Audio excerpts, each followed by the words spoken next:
Hi everyone, here I am this week as promised. I am hoping to share a whole bunch of great, wonderful stories of real people with you.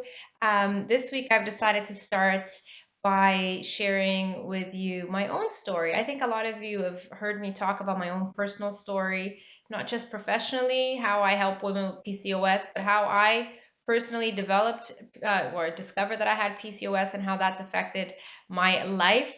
I wrote quite a bit about that in our book. I've also done lectures on it. If you search my YouTube channel, you can watch some videos where I tell my story in a little bit more detail in certain podcasts and whatnot. But I decided to start this week with sharing my own story, my own journey as a woman with PCOS, because I know how difficult it is to share these types of stories.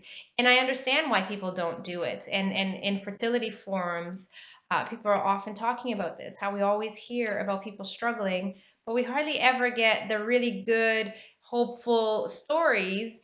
And I think I understand why. And so today I wrote a post about this, um, about how we work with hundreds, if not thousands, of women. But the minute that a PCOS woman gets pregnant, you might not hear from them again. You definitely won't hear very much about it on social media, and it's not something that people share or are willing to share widely. And there's many good reasons for that. First of all, there's a lot of heartache that comes with fertility journeys in general, and not just for PCOS women, but couples in general. Second of all, I think that there is many times a spouse who is not very comfortable with TMI, like my husband, for example. He doesn't love the fact that a lot of my work has to do with sharing a lot of my personal story. And I understand that, of course. And so there's a lot of that going on. The other thing is that, as I've said to you many, many times, PCOS women are not infertile. In fact, they can have very successful infertility journeys going through IVF and whatnot because of physiologically they have a lot of follicles. So women with PCOS can get pregnant naturally and through some artificial measures. However, when a PCOS woman, particularly a woman who struggled with fertility for a little while, gets pregnant, a lot of, at least the beginning of that pregnancy, involves a lot of fear, a lot of uh, thoughts of miscarriage, and just there's a lot of fear that comes with this. And in general, people don't are told not to share their that they're expecting until a good into their second trimester, and this is for good and obvious reasons. So a lot of times women don't want to share with us their story in that part of the phase of their pregnancy. After that, I think there's a period of great joy and relief. And so then it is true that people are very happy to share with their loved ones. But often I find that that is a phase of their journey where women forget that they even had PCOS. They're just joyous and thankful that they were able to conceive in the first place. So during that time, it's not a time where women are talking quite a lot about their PCOS struggles. They're talking about this beautiful baby that's coming their way. And then very soon after that, they find themselves holding a brand new baby and overjoyed, but also overtired. So there's a lot of mixed feelings there. Definitely, we don't hear a lot from those women either. So this is probably one of the reasons why, unfortunately, you don't hear a whole lot from women who have PCOS and have successfully conceived. Although, lucky for us, there are enough uh, cases out there. There's even some celebrity couples who've talked about it. And in our book, we have some testimonials of real people in our website, thefastingmethod.com. There's wonderful testimonials of real people. So hopefully this week, I'll be sharing some good stories with you, both in audio version, so people don't actually have to show themselves and talk on video. I don't even love to do it myself, and I think other people don't like to do it either. So audio voice memos that I hope to collect from people this week and share with you, video for those that like to do video, and maybe even some written accounts of their wonderful journey. As I said, I do get some lovely emails, and if any of you want me to share those with a news and your joy. And of course, I don't share personal emails, so these are not the kind of stories that I tell people. But any of you that do want to share your stories of hope and support for other women going through this is the week to do it. And I'm really, really rooting for those of you that are still out there trying to work on yourselves. What I want for you, as I've said, is not that you get pregnant and temporarily forget that you have PCOS. What I actually want for you is to be somebody who not only forgets that they had PCOS, but actually puts it behind you and actually overcomes and possibly reverses this condition. So this is what we're working towards with our book, the PCOS Plan, and our work at thefastingmethod.com. So, uh, last but not least, here I am about to tell you just a very brief sort of overview of my PCOS story. So, I was a thin young child, developed into a thin young woman. I was on the pill from a very, very young age, and I stayed on the pill for a very long time. Never because I was told or even investigated into the possibility of PCOS, but I did have very irregular periods and I had severe acne. So, very early on, I think at about 16, was when I first spoke to my family doctor about it. Unfortunately, this wasn't well addressed, in my opinion, at the time, and it was recommended to me that I go to Sick Kids in Toronto because that was the only place I think you could get the pill before the age of 18. Long story short, over my 20s, I stayed on the pill. I did try to get off the pill a few times, but every time that I did get off the pill, my acne would come back. I chose a pill specifically that was thought to help with acne, and it did. It did help with my acne. But when I got off the pill, even though I wasn't trying to conceive, but when I thought, it was a good idea to maybe not take the pill all the time, my acne would come back, and it was something I couldn't handle very well. So I stayed on the pill until I think my late 20s, 28, 29, whenever it was that my husband and I started trying to conceive. Maybe, no, more than that, 30, 31, I guess, now that I'm trying to get my math right. So what I know is that when I got off the pill, it was a little over a year after I got off the pill that I realized I wasn't getting pregnant. Maybe something was happening, and I started to look deeper into it. Yes, I was already in the field. I was a naturopath already. I already worked with people with diets. Yes, I had made the connection already between certain diets and women becoming pregnant, or people who had thought that they were infertile and had gotten pregnant after following a low carb diet. So I knew that connection.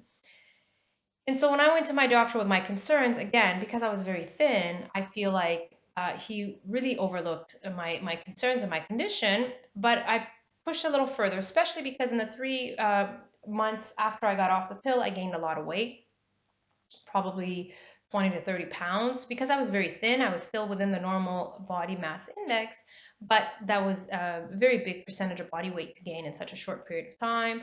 As I said, my acne was back, my periods were irregular, and then I started to lose some hair right around here. And I have a lot of very thick hair, so it was something that I noticed. And so once that started to happen, and because of course I'd had medical training, I was pretty certain that I had PCOS. So I went to my doctor, and like I said, he initially dismissed me because he was like, well, PCOS women are overweight, and you're not overweight. And now we, of course, know that that's not true. Many PCOS women are overweight because the underlying concern is the same. Hyperinsulinemia, too much insulin, can cause obesity, and it can cause PCOS. But a lot of women, and we've talked about this quite a bit, are not overweight and have PCOS, and a lot of overweight women don't have PCOS. So it's important to distinguish the two. And I was one of these women. Although, as I said, I did start to gain weight, and I believe I would have gained a lot of weight throughout my life if my PCOS hadn't been addressed and my insulin hadn't been addressed, the insulin resistance. So long story short, he did put me, we did an ultrasound, we did some lab testing, and lo and behold, I had all three diagnostic criteria for PCOS, and I was diagnosed with PCOS. Unfortunately, my doctor didn't offer any advice on diet or lifestyle. What he did recommend, because my concern at the time was to get pregnant, he recommended clomiphene citrate, which is a fertility drug. We didn't talk very much about what to do after that. I just went home with this fertility medication, spoke with my husband, who wasn't 100% keen on fertility medication, and I ended up sort of encouraging myself to really look into the lifestyle option, the diet that I had given so many people for so many years. And I knew that there was a link and a connection between fertility and diet. So I decided to follow my very strict low carb diet, which I didn't think I needed because I wasn't overweight. But again, I also didn't know the insulin connection still at that moment. But I did follow the diet. And lo and behold, this story wouldn't be as great if I didn't tell you that I successfully conceived and very quickly, I think within a month or two, I ovulated and I got pregnant with my first child. She's now 9 years old. And so, as many women, and as I often say, I threw the diet out the window. I was pregnant. That's all I wanted. I didn't think I had an obesity problem. I didn't think I had to worry about much. And I just went on to continuing on to eat lots and lots of carbs, lots and lots of sugar. I was a big, huge sugar addict. And really, I had no desire, no palate to eating real food. I didn't like meat. I didn't like vegetables. All I liked were carbohydrates, including, of course, fruit, but a whole bunch of other junk as well. So that's what I continued to eat throughout. I was iron deficient, and I was on IV for both of my pregnancies. I really didn't eat properly, and there's probably a genetic component there too. So, a pregnancy that was coupled with a lot of pregnancy complications, as I speak quite a bit about women with PCOS that do get pregnant. There's a miscarriage factor, which is always a concern. There's a gestational diabetes, preeclampsia, possibly eclampsia, pregnancy hypertension. I had an early C-section, and then some postpartum complications as well. And so, fast forward a couple years, I was diagnosed with a very large cyst on my ovary that had to be removed. It grew from 4 to 7 centimeters in less than a month. I was at risk for losing my ovary, and so I had that cyst surgically removed. And I had a conversation with my doctor at the time about having a second child. Um, at that point, I was way higher on the spectrum. I had gained weight. I had hypertension, I was on medication, I had higher blood sugars, mood disorder, all these other things. So I was way further up on the spectrum. I didn't follow any kind of diet, unfortunately, except for the one I've already mentioned, which was horrible, and very typical of women with PCOS, right? I mean, the more sugar I ate, the more I wanted to eat, and it was just a vicious cycle that I unfortunately couldn't get myself out of and didn't know any better. And so when trying to conceive of my second child, it was actually a lot more difficult, unfortunately. I did go on the fertility medication for 6 months. I was not successful and I was distraught and desperate. And I often thank my friend, Dr. Carolina in Mozambique, who is a wonderful OBGYN, and she's the one that made that link for me. And she said, of course, you're not going to get pregnant, not even on Clomid, because you have PCOS, you're insulin resistant. And that was, as I often say, my light bulb moment. That's when I put everything together. And that's why the diet was working. Low carb diet, it was lowering insulin. And that's what was getting people pregnant. She also helped me quite a bit at the time. As a doctor, she recommended that I take metformin. Metformin is a diabetic medication, and it is nowadays used for fertility for women with PCOS and ovulatory concerns. So it did help me, and I once again got pregnant within a month or two with Dr. Carolina's help. So I'm very thankful for that. And then after my second child was born, again, way further up on the spectrum, same pregnancy complications. I didn't follow the diet throughout the pregnancy, as many women do not. The motivation just isn't there anymore. You're already pregnant. I wasn't clear on the complications being related to that condition in the first place. But postpartum, I was in a really good place. After I had this little joy right behind me here, I physically and emotionally, I mean, I was much further up on the spectrum and I needed to take care of myself. So at that point also I had the opportunity to do a lot more research and look a lot more into it as a professional, as a medical professional, and somebody who worked in the nutrition field. I was able to put this all together, and that's when I decided to really invest in a low carb intermittent fasting for myself. I changed my practice. My practice became focused solely on helping people with metabolic syndrome, with reproductive and metabolic health. Soon after, I met Dr. Fung and Megan Ramos and started working with them. And fast forward to today, here I am. We've written this wonderful book that I hope to share with all of you and help many of you. So whether or not you hear all these wonderful stories, I know I get daily, I get daily messages of people wanting help, hundreds and hundreds of people wanting help. Unfortunately, I agree, we don't get a ton of wonderful testimonials. I actually do. I do get a lot of people thanking us for what we do, but people are not always as open about sharing these wonderful success stories. And as I said, I fully understand why. So I hope over the next few days to be able to share some of these with you. Have a great day, everyone. Talk to you tomorrow.